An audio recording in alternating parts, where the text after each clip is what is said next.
Hi and welcome to RCKicks. On today's show, well, we're doing something a little bit different. We're just doing a one-to-one chat about a subject that seems to be growing in traction. Now, if you've been watching the show for a while, you'll know that I am a big Tamiya fan, and the lion's share of my RC collection is Tamiya, as well as the content that I put out on the show.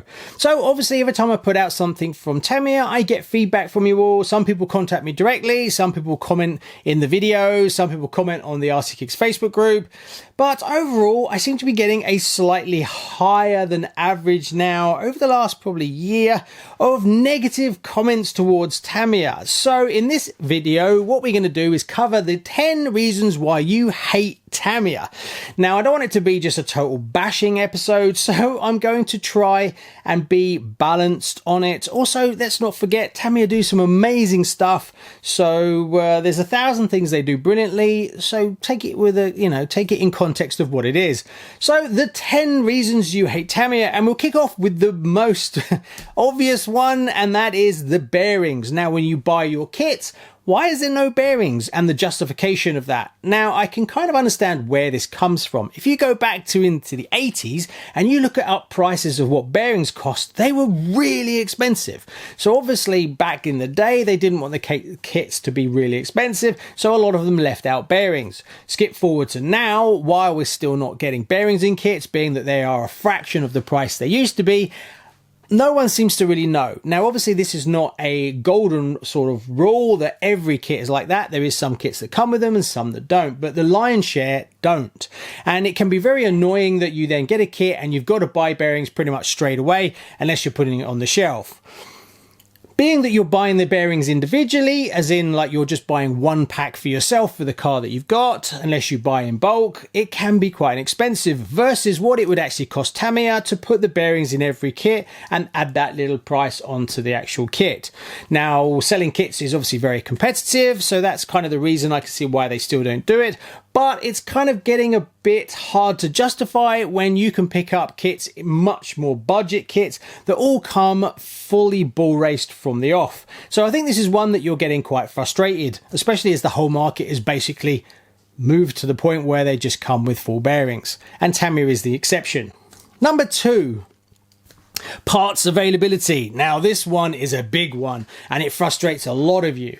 Now, you go and buy a new kit and then you run it, and sooner or later you break it, and then you struggle to find a replacement part for it. Or if you buy something that's 2 or 3 years old, then you struggle to get a part for it. Also, the other side of that is if you break one part, you have to buy a tree from Tamiya. You have to buy the whole spur, whereas in lots of other manufacturers you just buy the actual part that you've broken. So costs can be quite high when, if you're breaking one small part and the tree itself costs 15 to 20 pounds, that's very expensive to replace one piece of plastic. So this is a big one that you are very frustrated about. Number 3. Number of units available on release. And again, this is a very strong one that I get a lot of feedback, a lot of frustration. That is when a new vintage kit or a new kit comes out and it's gone before it's even come up for sale, and the frustration of missing it, trying to get hold of it, and then on top of that, which is not Tamiya's fault, people buy them and flip them and then want to sell them for more money, which then is like salt in the wound of someone who has put in an order wasn't fulfilled, didn't get one, then see them available on eBay for even more money, and they were expensive in the first place. Now, obviously, not all of that is Tamiya's fault, and we've got to put some of it down to the logistic nightmare that COVID has done. But it's starting to wear a bit thin, being that COVID has been going on for quite a long time, so there's no real reason. But I can honestly say that lots of manufacturers are having exactly the same problems with manufacturing, logistics and shipping, raw materials. But Tamiya has been like that for quite a long time. Number 4. This one, again, is quite a strong one I get back, is Tamiya not bringing out desirable re-releases. And this is kind of a strange one, really. Now, in Tamiya's defense, they've got such a massive back catalogue of some epic cars. If you ask 100 people, fans of Tamiya, what they would like to see released, there would be a whole range. Now, obviously, Tamiya cannot just bring out tons and tons of different cars. They have to be very selective because it does cost quite a lot of money. But there is some glaringly obvious kits that everybody wants to see. And it's very frustrating that we don't get them, and they are completely home run kits that would sell out instantly. Another thing you've got to take into account that's slightly different in different countries. And you've got to remember, Tamiya is a Japanese company and they sell around the world. But they are still, with all that taken into account, there is some real kits that people are just screaming for. King Cab, Falcon, Porsche 959 in a street version, you know, these kind of Astute, the old Astute, the Madcap, a lot of those are really highly desirable kits that people would love to get their hands on, and for some reason they never really turn up. Number 5, and I think yes, it covers Tamiya, but it covers a lot of the RC manufacturers, and that is cost. It does feel very expensive. RC has become a very expensive hobby. Even the new releases versus, yes, the vintage stuff has gone up in price massively, but it does feel like things are getting more and more expensive. When you're dropping £500, £600 on an Avanti or whatever, you know, it all seems very expensive. But if you take it and you go and look at the prices, what they were in the 80s, and then you dial in inflation, believe it or not, there's not that much difference. But the way things are going, where energy bills are getting higher and things like that, it starts to feel more expensive. I'll come on to a few more later on, which kind of build on that issue. But one thing is price. Now, obviously, there's price and then there's perceived value. And it kind of fits in with you not getting bearings and things like that, that the kit's expensive, and then you've got to add on extra things like bearings that seem cheap, but you're paying a lot for the kit. So it makes you feel like it's a very expensive kit and you're not really getting a good return on your money. Number 6, and this one is going to get a few of you triggered, and that is when they bring out a re-release, they're not fixing any of the weaknesses or issues that were actually in the design from when it was first released. So this is something that I think has become much more vocal, as other manufacturers that bring out re-release cars actually do address weaknesses and improve aspects of the design for when it's been released. Like taking Kurosho's new Mid, when they brought that out, it comes out, you can put brushless in it. They've upgraded the driveline to take brushless straight out of the box. They've also added something like a belt tensioner that was never in the original that's been added. So I think that's what shone a bigger light on this problem with Tamiya, is other manufacturers are stepping up and improving on those vintage kits.